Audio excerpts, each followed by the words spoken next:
spent 16 years, and all of my esteemed friends and colleagues from the real estate fraternity, they might not be knowing a couple of things which is very unique about Hyderabad. In 2015, the present government approached the World Bank and the International Finance Corporation to rate a state, which has never happened. World Bank and IFC always rates country on the ease of governance.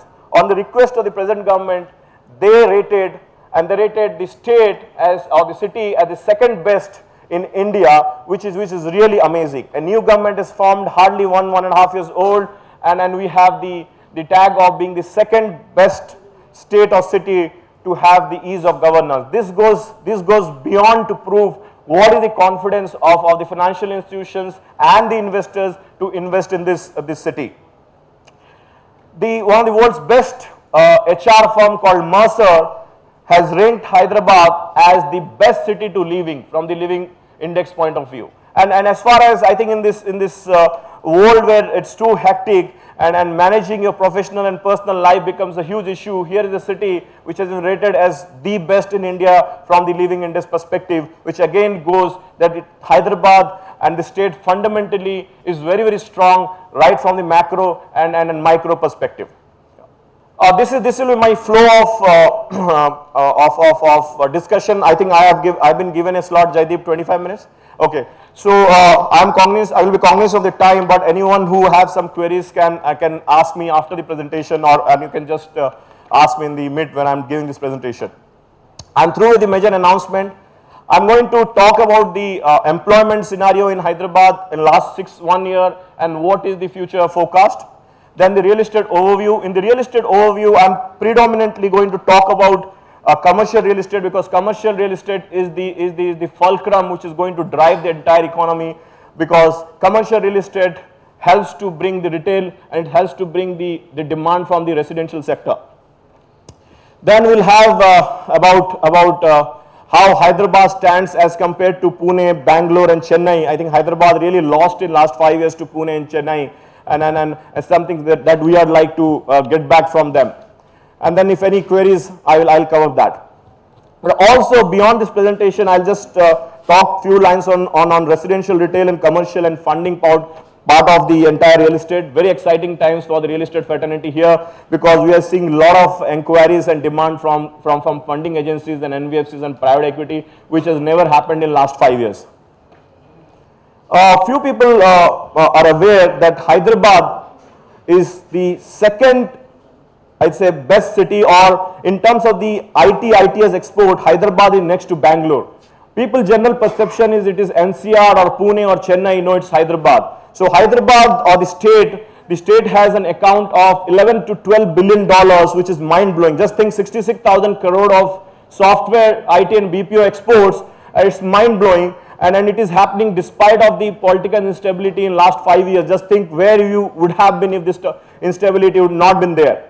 But what is the present government's aim is to double the ITS export to almost $22 billion in 5 years time, and even if you achieve 50% of that, I think we will be in a very different league from a real estate perspective.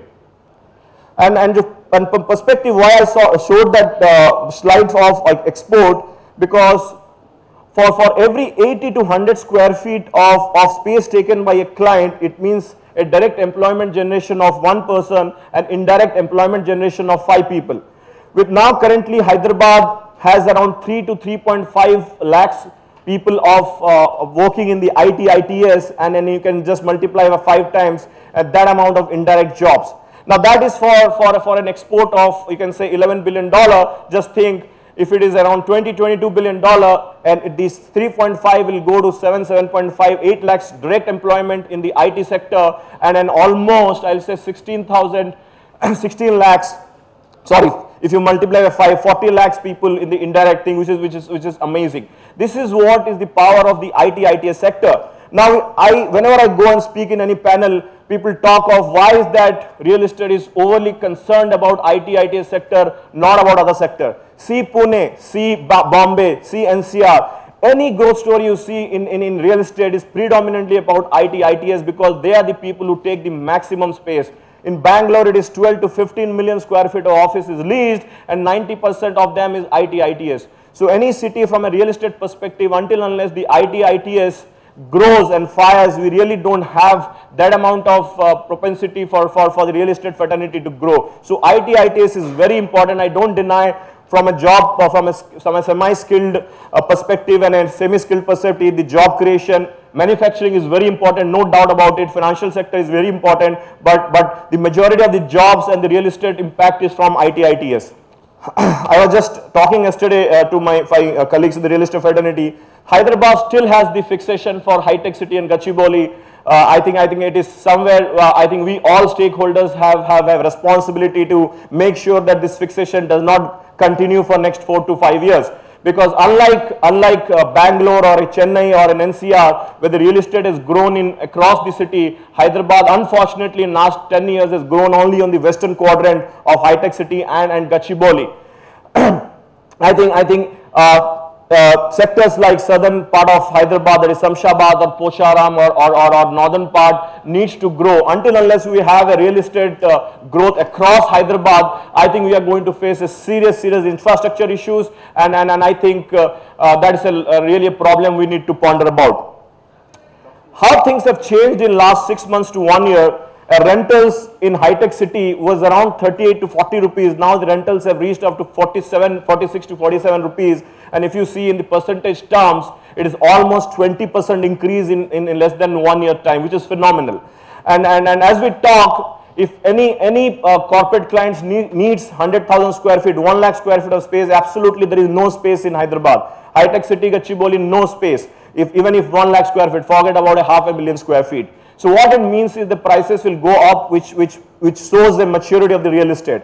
Now you must be thinking if the prices goes up, how it is a maturity of real estate, because Hyderabad from a real estate fraternity perspective, it is really underpriced. When at a Sajapur road in Bangalore, which is 45 kilometers from heart of the city, is trading at 65 rupees per square feet. Hyderabad at high-tech city, which is just 10 kilometers from the prime CBD of Jubilee Hills, is trading at 47 rupees, just the 20 rupees less than